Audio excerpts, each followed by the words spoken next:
Hi friends, Nagercoil style அவரக்காய் தோரன் எப்படி பண்ணுறதுன்னு பார்க்கலாமா?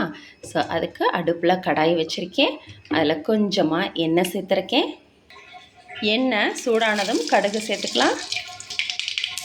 கடுகு வெடிச்சிருச்சு, வெங்காயம் சேர்த்துக்கலாம். அடுத்து கருவேப்பிலை சேர்த்து கிளறி விட்டுடலாம்.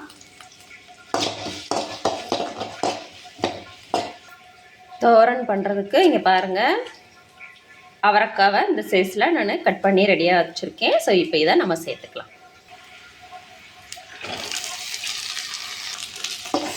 சேர்த்துட்டு நல்லா பரட்டி விடுங்க.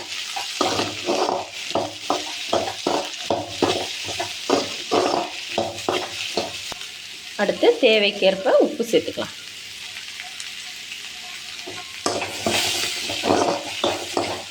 உப்பு சேர்த்துட்டு நல்லா கிளறி விட்டுருங்க. அடுத்து கொஞ்சமாக தண்ணி சேர்த்து கொதிக்க விட்டுடலாம்.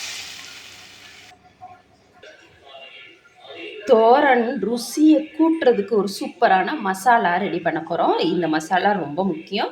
ஸோ தேங்காய் கட் பண்ணி வச்சுருக்கேன். அடுத்து இது கூட கொஞ்சமாக ஜீரகம், ஒரு 4 பல் பூண்டு, 1/2 ஸ்பூன் மஞ்சள், காரத்துக்கு தேவைக்கேற்ப வத்தப்பொடி. ஸோ நாங்கள் கொஞ்சம் காரம் கம்மியாக தான் எடுத்துப்போம், அதனால் நான் கொஞ்சமாகவே சேர்த்துக்கிறேன்.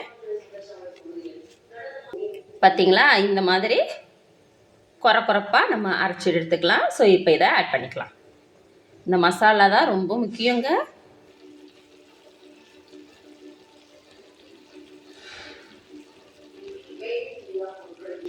இப்போ அப்படியே கலந்து விட்டுருங்க.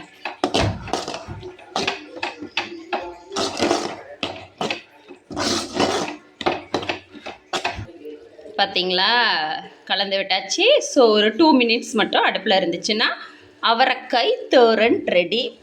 சாப்பிட்றதுக்கு செம்ம டேஸ்ட்டாக இருக்கும். அதுலேயும் நீங்கள் தாளிக்கிறதுக்கு தேங்காய் எண்ணெய் சேர்த்திங்க அப்படின்னா அதோட சுவை வேறு லெவல்.